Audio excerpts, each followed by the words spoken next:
దేవునికి స్తోత్రం. యెషయా ప్రవచన పుస్తకం 40వ అధ్యాయం 31వ వచనం ఇలాగ సెలవిచ్చుచున్నది. యెహోవా కొరకు ఎదురు చూచువారు నూతన బలం పొందుదురు, వారి పక్షిరాజు వలె రెక్కలు చాపి పైకి ఎగురుదురు. దైవజనమా, యెహోవా కొరకు ఎదురు చూచువారు నూతన బలం పొందుదురు అని దేవుని వాక్యం. ఈరోజు నువ్వు ఎవరి కొరకు ఎదురు చూస్తున్నావు? చాలా మంది ఏదేదో పనుల కొరకు ఎదురు చూస్తూ ఉంటారు. కానీ ఈ వాక్యం నేను ధ్యానిస్తున్నప్పుడల్లా, పక్షిరాజు గురించి నేను చదివినప్పుడల్లా ఒక విషయం నన్ను బలపరుస్తూ ఉంటది. అదేంటి తెలుసా? పక్షిరాజు వలె వారు పైకి ఎగురుదురు అని వాక్యం అక్కడ రాయబడినది. ఆ ఒక్క మాటను మాత్రమే నేను మీ ముందు పెట్టాలని కోరుచున్నాను. ఈరోజు ఒక పక్షిరాజుకి, ఒక కాకికి ఒక యుద్ధం జరిగిందంట.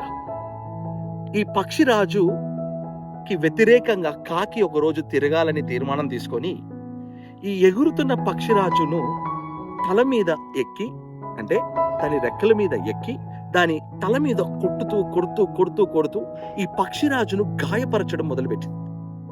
కానీ పక్షిరాజు గొప్పతనం ఏంటో తెలుసా దైవజనమా?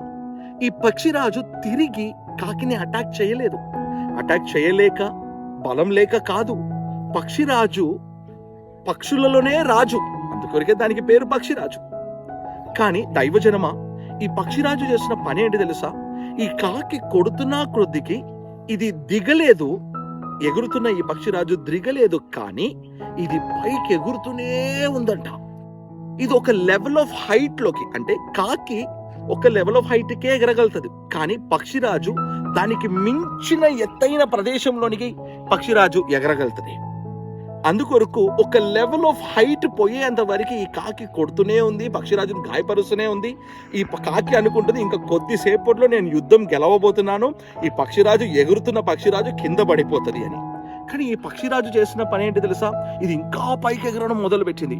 ఒక పీక్స్ ఆఫ్ హైట్ కి ఎంటర్ అయ్యేటప్పటికి ఈ కాకి ఇంకా కుదరక, కాకి పక్షిరాజును వదిలిపెట్టి అక్కడ సరి అయిన ఆక్సిజన్ దానికి దొరకక అది అక్కడి నుండి కుప్ప కూలినట్టు ఒక కథలో నేను చదివాను. దైవజనమా, అలా అయితే నువ్వు ఎగరకూడదని లేదా నువ్వు ఎదగకూడదని చాలా మంది ఏం చేస్తారో తెలుసా? నువ్వు దేవుని నమ్ముకున్నప్పుడు నిన్ను కొడుతూనే ఉంటారు. మాటల ద్వారా, వారి యొక్క చూపుల ద్వారా ఎగతాళి చేస్తూ ఉంటారు నేను. వారు ఎన్ని చేసినా నువ్వు చేయాల్సిన పని ఏంటి తెలుసా? యెహోవా కొరకు ఎదురు చూస్తూ నువ్వు పైకి ఎగరడం నేర్చుకో. నువ్వు ఎగిరే ఎదుగుదలను చూసి ఒకరోజు వారే నీ వద్దకు వచ్చి చేయి చాచుతారు. ఈ వాక్యంను నువ్వు నమ్ముతుంటే ఎత్తిపెట్టి నాతో పాటు కలిసి ప్రార్థిస్తావా? పరిశుద్ధ తండ్రి ప్రభువా, నీ కొరకు ఎదురు చూచువారు నూతన బలం పొందుదురు, వారు పక్షిరాజు వలె పైకి ఎగురుదురు అని మీ వాక్యం. రాజా, ఈ వాక్యం ఎందరైతే నమ్మి నాతో పాటు కలిసి ప్రార్థిస్తున్నారో ప్రభువా, శత్రువులు మమ్మల్ని ఎంతగా అనగదొక్కాలని చూచినను, మమ్మల్ని ఎన్ని హేళన మాటలతో మమ్మల్ని ఇబ్బంది పెట్టినను, మేము ఎగరడం మాత్రం ఆపమయ్యా. ఆ ఎగిరే కృప మాకు ఇంకను దయచేయండి. నీ కొరకు ఎదురు చూచువాడు నూతన బలం పొందుతారని మేము వాక్యం చదువుతున్నాం. ఈ వాక్యం ఈ రోజు మా పట్ల నెరవేరును గాక.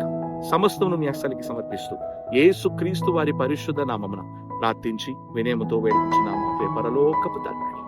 ఆమేన్. God bless you. God be with you all. See you back tomorrow morning 7 AM. అంతవరకు దేవుడు మీకు తోడై ఉండి కాచి నడిపించును గాక. Bye bye.